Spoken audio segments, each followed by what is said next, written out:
Welcome to End of Life Conversations and Reflections. Today, my special guest is Shamim Ramtula. She's a compassionate woman who loves life and embraces it with real life rational principles charged with spiritual energy. She's a mother to Alishia, a 30-year-old daughter who inspired Shamim to pursue the study of yoga and work through the complexities of a mother-daughter relationship. Shamim has had intimate experiences with death earlier on in her life, with the death of her two brothers and father. Her many hours dedicated to self-healing led Shamim to pranic, theta, and yoga study in Canada, Rishikesh, India, Nicaragua, Africa Yoga Project, as well as Tajikistan, where she worked with traumatized children. Her knowledge as a health practitioner, her yoga study, combined with her real life experiences, have revealed to her the 12 principles that she shares in her book, The Geniuses of Light. This book will appeal to anyone who is searching for tools required to make conscious choices in our constantly changing world, while staying connected to universal energy using breath and meditation. So I'm so delighted to have you here, Shamim, to share your experiences with us today. Thank you, Zara. Thank you for this opportunity to revisit my own self and to revisit this entire sharing of my life and my trauma and how I have healed myself. I strongly believe that self-reflection allows me to keep challenging new growth within my own self. So I thoroughly appreciate this opportunity. Thank you. Thank you, Shamim, and for being vulnerable. These are private things you've been through, but thank you so much for going down that path again with us. I'd like to ask you, obviously starting as a child, like I don't know how old you were when you experienced your first death, and was it your sibling or your father, or was it someone else that you recall as your first experience with death? Zara, I was 9 years old. And we had just come to Canada. We had just experienced a major loss in our life as we were all expelled from Uganda during the military coup. And as a family, we were establishing in Canada, and we lost our very young, vibrant brother, my brother, who was so progressive with his energy in settling all of us in Canada. And he was such an unconditional, loving part of our life that when we lost him as traumatically as we did, each member of the family was impacted very severely. And we all also reacted to his death in our own unique way. So at a very early age, the reality of death, the emptiness, the loneliness, the longing, and this acceptance that once a relationship is completed, the light is off, it is not returning, not in this life, became very vivid at a very early age. And even at that time, like I remember very strongly appreciating my mom's spiritual strength, Mhm. her love and her strength in belief that through our getting together and praying together, we transform sorrow into a state of peace and courage to move on from our loss. And even though she has been through so many losses, up to today, her and I enjoyed many hours of meditation and contemplation together. When I see you, I learn so much from you because I feel like you have a wealth of wisdom. So I'm so excited that you've been able to share some of those things in your book. Going back to your brother, your when you were 9 years old, how old was your brother? He was only 19. And what's the key thing to when I reflected back is the circumstance of his death, how it impacts all of us. The Right. circumstance, yes. The circumstance of his death was he was graduating within the year from grade 12. And as a family with my uncle and my and my other brother, who was a year younger than him, Yeah. decided to go on a picnic to Cultus Lake to celebrate graduation. And Cultus Lake took the younger brother, when they went for a swim, into a current, and he was drowning, and the older brother witnesses this, and he runs in to save the younger brother. And you know the automatic reaction of the younger one, he pushes the other one down, pulls himself out, and the older one didn't survive. So the way that this traumatic death impacted him in his life was also very interesting, because later on in his life, 10 years down the road, he couldn't handle it, and he ended up taking his own life. So, you know, there are many growth curves in this life journey. I am so sad and so sorry to hear about that. Those are really tragic ways to lose someone and such a young age. Mm-hmm. Mm-hmm. And you mentioned, you know, the prayers and reflection and meditation with your mom. What else can you recall about that journey and what got you through your grief? And how and I'm sure it wasn't just, you know, easy, obviously, to get through that, but during the hard times, what were some of the things that you went to and that you might have done to process the grief? 40 days. Zara, 40 days is very pivotal. I have really experienced myself as a child and ongoing from there, the power of it. When family and friends, neighbors, you know, everybody came together, made disciplined time to congregate, to eat together. And the important thing is to deal with the underlying impacts of death.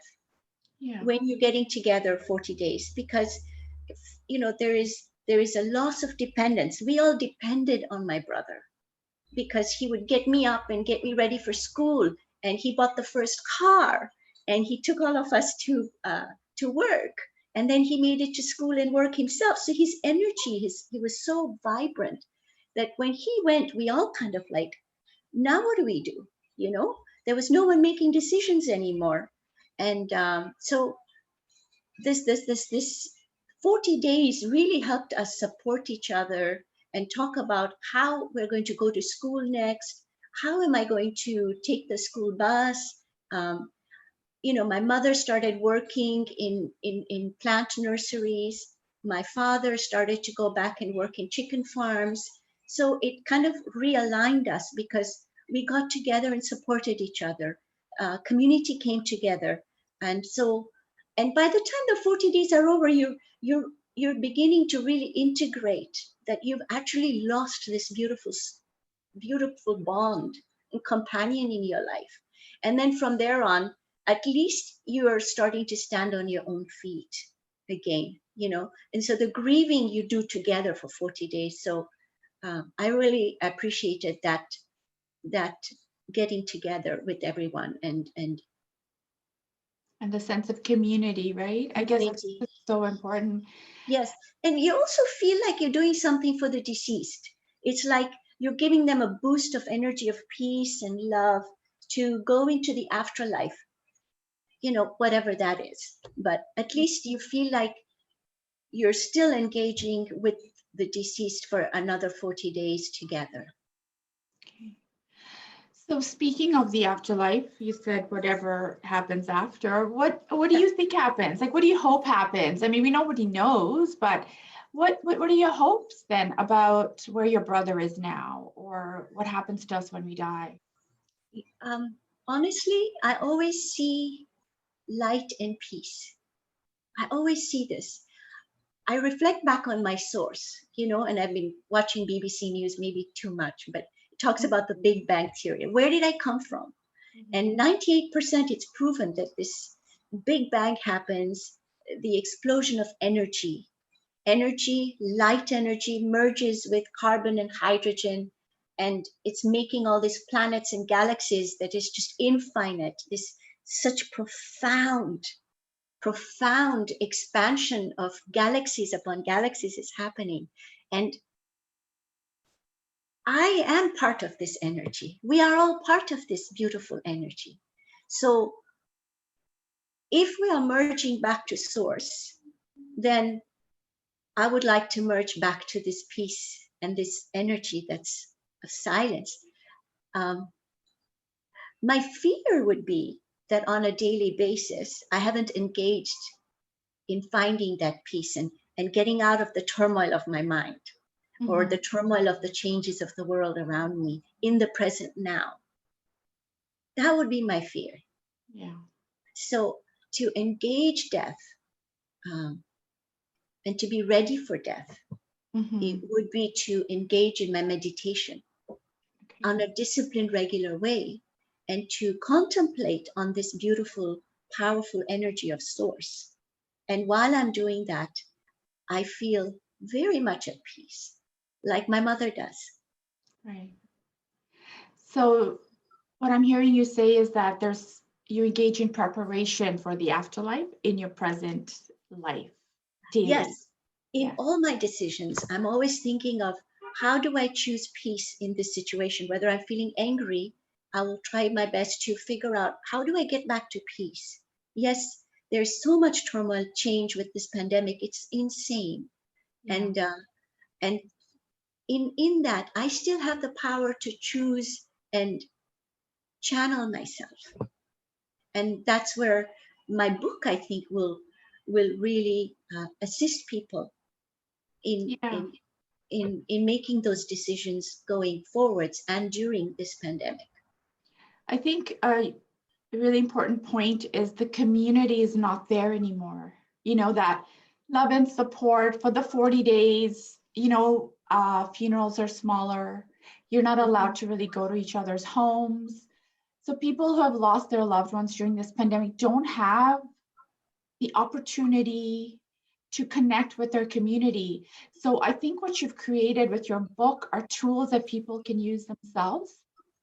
It's really important that people, I think, learn about your book and your principles, because these are the things people need now. How do I get through this? Because the norm as it was no longer exists. And who knows when we'll get back to congregating as a community to support each other through the grieving process. So essentially, I feel like people are walking on this journey alone, on this grief journey. And I can't imagine how difficult that must be. If your normal practice is to engage in some sort of ritual, some sort of community, some sort of religious practice that makes you feel connected to people who are walking beside you, So your book, I feel like, is something that can provide that hope to people. I just want to also go back to, you mentioned your father had also died when you were young. Do you want to just get into that a little bit? Or like, you've had 3 deaths in your life, 2 brothers and a father. And you also mentioned your dog died recently. Right. So I think the part of impact in one's life, and the reason I reflected back onto the deaths that have been so deeply painful is so that I can serve and help people who are listening right now deal with the losses that they may have encountered. There's just millions of people we've lost in the pandemic, and it is a joy to share this. But there is this energy we still own. And once we pass the grieving of the lost one, what's critical is you sit back and contemplate on what was the message the loved one gave you. What was the message? And how can I transform this message into my life in a loving, living way so I can embrace the loss and keep that beautiful message alive? So I'll tell you, my grandmother, when I lost her, I bonded with her for 90 years. She lived up to 98 years old. And I remember her leaving mosque, leaving prayer hall, and going in the handy dart, and she would be smiling at me with this one tooth, which she never wanted to give up, this one front tooth. And she was beautiful. She was so happy when she came to prayers, and she was so happy when she was with her friends. And I always felt like I wanted to take her home, but I didn't own a vehicle then. Mhm. And so when I lost her, in honor of her, I decided to go and take my class 4 driver's license, learn how to drive a 17 passenger bus, and volunteer myself to take seniors to prayers and back home. And I spent many hours in joy in her memory. And when I think of that transformation, that was very positive impact in my life, you know, Good. right? And then so the transformation of the loss of my father. Um, he when he lost my brother, and it was so disheartening for him. To be truthful, he needed a few drinks. He needed a few drinks to relieve his issues, and he took too many drinks, and he became an alcoholic. And that's how he handled it. Mhm. But we always have a choice. Do we want to be dysfunctional with our pain and guilty, or and go to the devastation road, or do we want to take the positive channel? And so from my father, I pick his channel of his love for nature. He loved nature, and he loved taking me to water parks and picnics, and I want to remember him that way. Yeah. So in this pandemic, yes, we are alone. You're right. You talked about this a minute ago. And yes, we are wearing masks and people cannot see our expressions. We are learning to read each other's eyes. Yeah. And we talk non-verbally anyways. And we're taking this internet, like you and me right now, and my internet is being shared with you through internet. Love Right? Right? We're doing it. We are managing to that. transform our challenges. We are managing to put aside our differences, our racial differences, our, sexual, gender differences, so that we can help each other. I mean, we have no choice. Every person on earth has to be vaccinated. We have no choice. So we have to strengthen our knowledge of internet, of science, of delivery systems. The vaccines have to be delivered at an efficient way. We have to believe on the progression of the second boost. We have to believe that we're going to come together and fight the variants that are coming. I mean, we're not going to allow destruction of humanity. I mean, is it going to be too late? How much are we valuing our global climate? How much are we saying, I'm going to take the bicycle? For years, I took the bicycle to work. Yeah. And I loved it because in my heart, I knew I was decreasing in my own little life the amount of carbon monoxide in the air. So we always have a choice, even now when we are alone. And this is my message. Not to be sad, not to be guilty about the people I've lost. Maybe I didn't help my father enough. Maybe I didn't help my brother enough for him to earn his self-worth. But now I know as an adult that my brother had a choice to find his happiness, Yeah. to figure out his guilt. He really didn't mean to drown the other brother. My father had many choices to channel his life and say, hey, I've got 3 other kids left.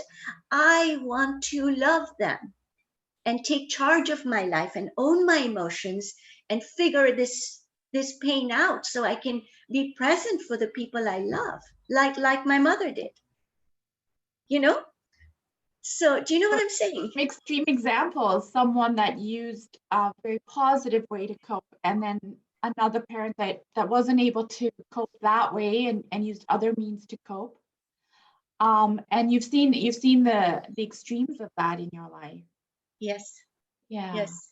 And this whole thing around the pain, the pandemic, the change, the isolation, the loneliness, and people wanting to numb that down. What would you say to people who feel really isolated, alone? People are out of their jobs. people have lost loved ones. I mean, you've already said a lot that's helpful, and I know your book is also going to help people, but where can they do one thing to start that journey where it isn't focusing on the heaviness of it or trying to transform that heaviness? Where is one place they can go to, one thing they can do in the here and now to be able to cope with what's going on for them? I would say love. I would say love. I think the journey is self love, not in a selfish way. Self love is to love yourself so that you're taking care of your own psychic, your own health, you're entering meditation, you're connecting with what we can enjoy of earth.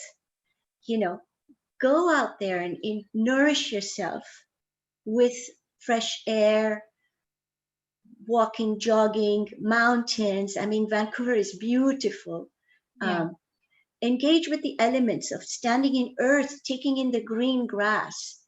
Find your own peace, because from peace will come this power to help the people that need you. There's a choice here.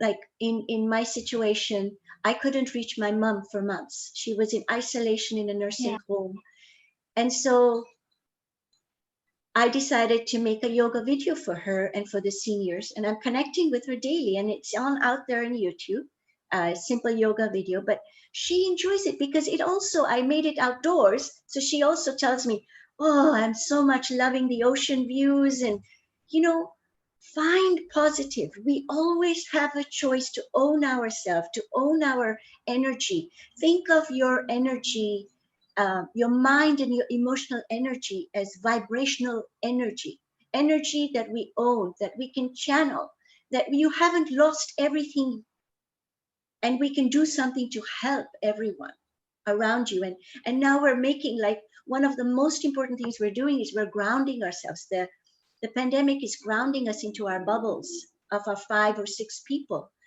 And these bubbles are critical in life moving forwards, because from grounding yourself in this space of being loved, you're learning to set boundaries where you cannot reach, but you're staying within your boundaries where you can experiment and grow in it and become new expressions of yourself. You're not stuck. You are alone, but you're not alone. The universal energy is with us. And I really believe in this, that energy cannot be created, nor can it be destroyed. It's infinite, you know? And so when you engage and stay strong with the energy within your own self, um, you're going to come out of this positive. You're going to come out of this as win-win. It may not seem it. You may have lost your jobs, your loved ones, and I know it's devastating. I know at every age level. I mean, our millenniums, their schools have shut down, their socialization is shut down. Economically, it's so tempting. I mean, the interest rates have gone down. We want to buy whatever we couldn't buy, but think, contemplate. Am I going to be able to afford this purchase? Mm-hmm. When the interest rates go back up. Think of how we're going to help our neighbors. I mean, yes, we're wearing the mask, but we are helping spread the infection, right? So You don't feel are, helpless. yeah, you're so inspiring. I remember when you told me you couldn't go see your mom, oh, that was hard and heavy to hear. And yet you found a way to transform that, which is why you're the perfect person to help people through some of the stuff they're going through right now.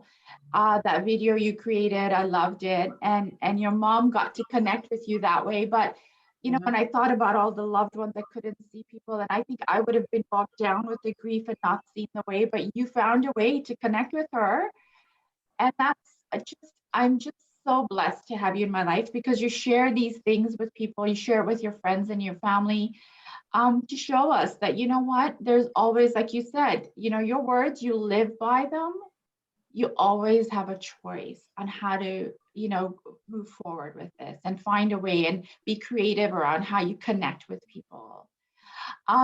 And I love this conversation, and I know we're going to give the audience a little bit more information about your book later in a part 2 interview. Mhm. I Thank just want you. to go back to the conversation around death and dying. Have you ever had an experience where someone from the other realm or spirit, someone that's died, has connected back with you? Have you ever felt their presence, your brother, your dad, your brothers, anyone that, I mean, I just want to know if you've had any experiences like that, because some people do have them. So, Yeah. You know, my best friend has been my dog, Hakim. Haku was 13 years he was with me, and I lost him last year to, you know, and I think that of all my deaths, he was my most painful death.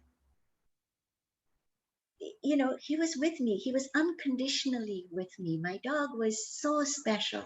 He had this intuitive knowledge with me, and I just couldn't let him go. I mean, I would see the peanut butter I would give him when I was giving him his cardiac medications at the end of his life. And I would look at peanut butter and I would just break, you know. Um, I go to my running routes and I see him with me running right by my side, I mean, not in an ethereal way, but just myself. I loved him. He loved me, Uh, and I mean, even across the world, I broke my leg in Kenya when I was cycling there, and he broke his here. And, the people that were taking care of him in Canada are saying, Shamim, uh, what's wrong with Hakim's foot? So there was this long distance connection with him as well. It was just like, so eventually I had a dream with him. oh, I had a dream with him. In my dream, I felt that he came to me in in his light form. It felt like he was a light. It was so beautiful.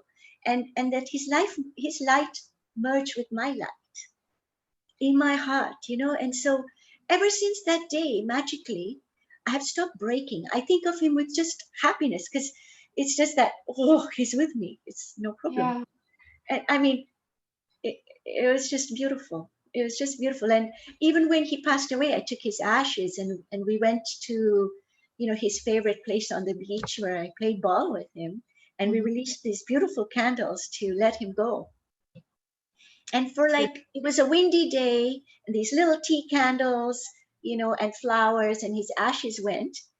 And I swear, Zara, I walked away from that scene for quite a while, but his candles did not turn off.